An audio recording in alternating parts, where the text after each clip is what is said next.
Coffee with the Coach, live at Tim Hortons with head coach and general manager Kevin Hasselberg. And Kevin, it was a trying weekend. It was an interesting weekend to start off with on Friday, and a good game on Saturday against the Brooks Bandits. We'll start with Friday's game against Olds. It was a tough one at home.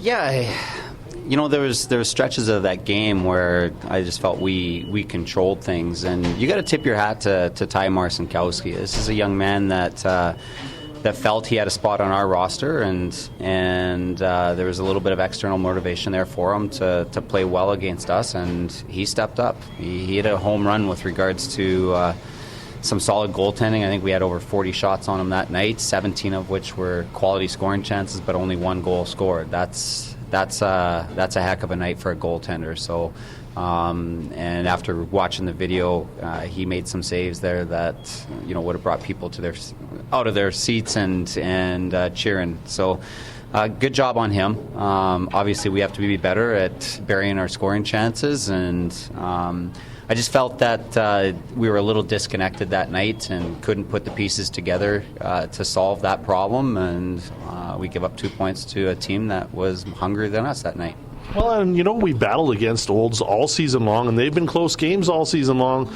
Olds gets up for these games against us, and that showed on the ice. Again, Ty Marcinkowski, what a game he played, I tell you. Yeah, whenever you come back, it happened to us last year with the Canmore Eagles. We were down 5-1 or something of that nature, and it's, they call it the psychology of hockey. You get that into a team's head that, hey, we were down from these guys before and we came back. And if you recall the first game that we played these guys, we had a lead going into the third period, and I believe it was 3-1. They clawed back and won that game in overtime. So that's always going to sit with that hockey team, and they're going to remember those situations, and they're going to get excited to play us. And you've seen that coming into the game. We had a good start to the game, a good finish to the game, a couple of hiccups throughout, and it was all they needed to come in and take 2 points for us. So it's a league with parity, and anybody can beat anybody on any given night. I think they gave Brooks a good run for the money the night before and played them tough. So you got to get ready for your opponents regardless of who they are, and I think the theme this week for our hockey team is certainly going to be that we got to apply more discipline to what we're doing and take things a little more serious. Let's talk about the game on Saturday. You're going in to face a Brooks Bandits team that hasn't lost in the year, but they have faced some adversity this year. There's been some good quality teams that have come up against them. They've had to go to shootouts to get some of these wins. Again, a good game between these two teams, and it's been a battle every time we played them this year. Is that the perspective you got from the bench as well? Yeah, it was a great game for us. We challenged our guys based on the results from the night before and even the game before that.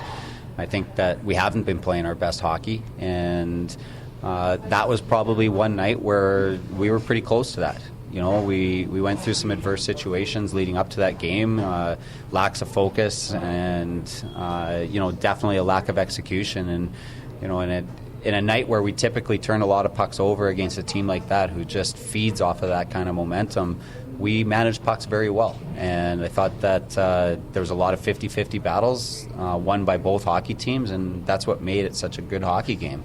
There wasn't a lot of room to execute anything fancy, and that's because both teams played tight and maybe took it serious with regards to the importance of playing as a team versus individuals. And we were right there. Unfortunately, I think the outcome was decided on a 5-on-3 power play. They scored on theirs. We didn't score on ours, and that was the only momentum they needed. Because in the third period, we were throwing everything at them, and our guys came to win that period and came to win the hockey game, and couldn't ask them to do anything more. So the fact that we lost that game is disappointing, but I'm certainly satisfied and can take a lot from that game that's going to make us a better team moving forward. Well, and it's going to be able to build from that game because we're going next into Spruce Grove, which, again, the last time we played them here was a great battle. It was a good hockey game. You had about a minute that if you would have taken that off the score sheet, I think we would have gotten the win. Big test for the guys this weekend with Spruce Grove and Drayton Valley. Yeah, and just Spruce Grove is Spruce Grove. They're one of the top teams in the league for a reason. Year after year, they've got that mentality of what it takes to play as a team and to win. Drayton Valley is just another Olds Grizzlies. They're a lunch pail hockey team that might be limited in a little bit of skill, but their will and their compete level is through the roof. So you got to be ready to play. And I think we put a lot of emphasis on who our opponent's been the last couple of weeks, and that's obviously with teams like Sherwood Park and Spruce Grove and Brooks in your schedule. You want to make sure you're up and ready to go against those guys. I think we're going to take a little break from that kind of approach to the games and start focusing more on ourselves and establishing clear expectations and raising our standards to make sure that we're coming through this little bit of adversity that we're facing and turning it into positive results moving forward. So that Brooks game was certainly a step in the right direction, and we hope to build off that momentum this week in practice.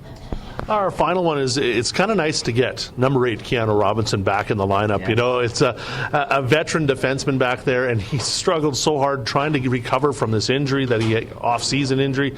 Great to see him back on the lineup, and he looked like he fit right back in, starting on his first game here on Friday. Yeah, you know what? He didn't struggle to get back in. He had a plan to get back in. And he was a very focused individual. He stayed true to the management of his schedule, and the reason we could say that is because of the effort and performance that he put in the 2 games. He wasn't supposed to play 2 games this past weekend. Our situations determined that we needed him to play, and not only didn't he come out and perform, he exceeded all expectations of what his performance should have been. He looked like a defenseman that played the entire first quarter of the season already, went through an entire training camp. You got to remember, he didn't do any of that stuff. He was still hobbling around, not able to squat a single pound when our camp started. And here he played 6 periods of hockey. Did he make mistakes? All of us did. And he fit right in. Not only did he control the game? Did he step up and hit guys? Did he generate offense from the blue line? That happened because he valued his preparation from the time the injury started to the recovery process to playing that first game. And those results don't come without preparation and taking his time serious, and he did just those things, and that's why he was so impactful over the weekend.